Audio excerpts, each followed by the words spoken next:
Sanibonani guys, igama uNqobile niphathela amazwi la eYitonga ngomhla ka-19 Agasti. Usanele-ke guys ubuyile enyangeni phela uGumede wahamba waya ethuneni likamfowabo eyokhuluma naye. Uthe nje sahleli eduze kwethuna lakhe uBanele wakhumbula ngesikhathi ebheka emumva naye uBanele ephuma lapha emgodini. Wathi, "Oh, kodwa mfowethu, bengingazi. Kahle kahle ubezama ukuhlambuluka ukuthi ubengazi ukuthi ukubheka emumva kuza nomthwalo omngaka." Kuthe kusanjalo kwaqhamuka unjinji amphazamisa engakakhulumi konke okusesifubeni sakhe uSanele. Wathi, "Ndodana, kuhamba kahle?" Wathi, "Eyi, yebo baba omncane, hhayi ngisakhuluma nomfowethu la." Wathi, okay, uGumede utheni yena?" Wathi, "Hhayi, uGumede uthe ngi-right, ngikahle." Wathi, "Yazi ngikubhukhele i-appointment ukuthi kadokotela." Wathi, "Cha Njinji, ngi-right, ngiyaphila mina, angifuni ukuya kadokotela." Lapho guys uhambile wayotshela ngisho uMbali Lamanga ukuthi uGumede uthe yonke into ihamba kahle, asikho isidingo nje sokuthi bakhathazeke yena uwumqemane. Wabuza kuMbali ukuthi isifuba sona lesi belokhu ucindezeleka kusona kwenzakalani ngaso. Wathi, "Hhayi, uthe nje into edlulayo."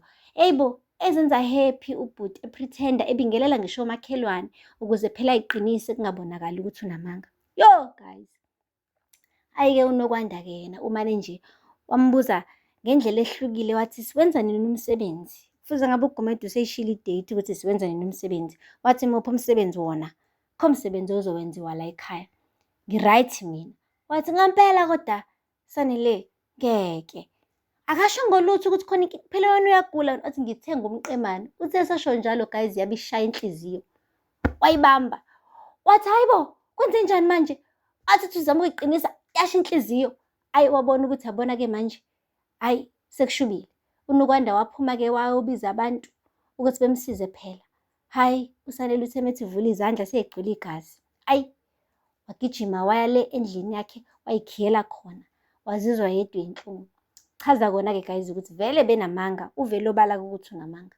Nakho phela manje useyagula futhi.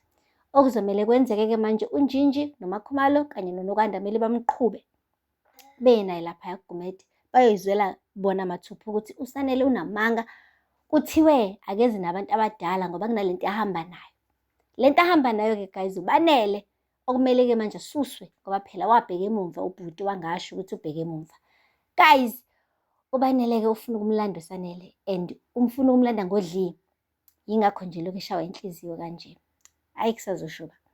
Ngapha-ke uNtanzi guys udla ngamapayipi ubhuti kumshubele naye ngokwakhe. Uthena-ke manje useyayidela. Akasafuni manje ulokhu ahleli lapha endlini engayiboni indodakazi yakhe. Uma ukuthi uGadla uyimisele ngokuthi amtshele iqiniso ukuthi uyena wabulala uBanele, ayimane zilime zitshene, akasenandaba. Akumane kwenzeke-ke manje ufuna indodakazi yakhe ibuye emagcekeni akoNtanzi. Akamane alikhiphe ikati esakeni uGadla. He. Uvumelane naye-ke umfowabo uMduduzi wathi, "Impela bafo, kulungile manje asisale sekwenzeka noma yini.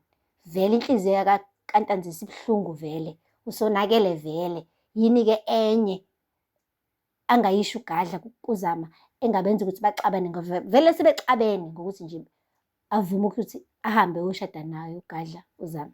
Guys, umane nje wafika-ke futhi uGadla wathi sengikhathele ukufika le khaya ngamfica unkosikazi wami. Kanti la madoda agcwele igceka enzani ngampela weNtanzi? Iphi ingoduso yami? Hayi bo guys, umane nje wathi, "Yazi nalo phinda ahleli naye angimthembi. Kade ayimhalela vele. Ungathola ukuthi ubhizi naye njengamanje." Ha, uNtanzi wamane wakhipha isibhamu wamkhomba la esiphongweni uGadla. Wathi, "Ufuna ukwenzani? Susa leyo nto la ebusweni bami." Meke nje wangidubula ngifuna wazi ukuthi ngibatshelile mina laba engibaqashile izisebenzi zami ukuthi mekukhona into eyenzakala kumina noma ngibulawa abayomfuna uzama bemfice la bamthola khona bamdlwengule ebese emva kwalapho bayambulala. Kukuwena-ke ukuthi uyangibulala noma cha, kodwa yokwenza kumina azi ukuthi uyobuzisa ubuhlungu uzama ngoba impela amadoda lawo impela engiwaqashile mina, angigadile mina, azomenza isilo sengubo. Guys, uNtanzi sehlisa isibhamu enyobozela. Bonakala nje ukuthi yabona la uma njengonoxhaka akanadabu lapho. Yonke iplani athi uza nayo uketula uGadla ugadlumane amhambele phambili ngama-steps awu-5 wonke, kubonakale nje ukuthi imizamo yakho ntanzi, hhayi impela iphelele emoyeni, kuhle komjuluko wenja. Guys, kwaze kwanzima. Ngapha-ke naye uPhinda uyamtshela uZama ukuthi lalela, umuntu ozokugudluza untanzi imina. Uthi uZama asebenzisa mina ukumheha. Uthi uPhinda cha, ngavula indlebe mina kwathiwa into ebalulekile empilweni yami ukuthi ngivikele wena. Once ngaqhuba wena, ngakwenza i-bait, kube kufanele ukuthi umsebenzi wami ngoqashelwe kini angiwenzanga kahle. Kulungile, ngizomketula mina ugadla ngendlela yami, wena angeke ngikufake. Hhayi-ke guys, enye into engiyibonayo kodwa ukuthi uZama ngathi useqala ukuthanda ukuPhinda manje. Lo Phinda yelokhu emthuka ethi mubi, emthuka ukuthi nje hey suka kumina wena, njani. Hhayi, kuhluke konke manje lokho guys. Ngathi impela ugelo uyancibilika njengerama manje mebona uPhinda. Kodwa-ke konke sekubona ukuthi kuyophetha kanjani kuloya mndeni wakoNtanzini. Phela lapho-ke amazwibela namhlanje.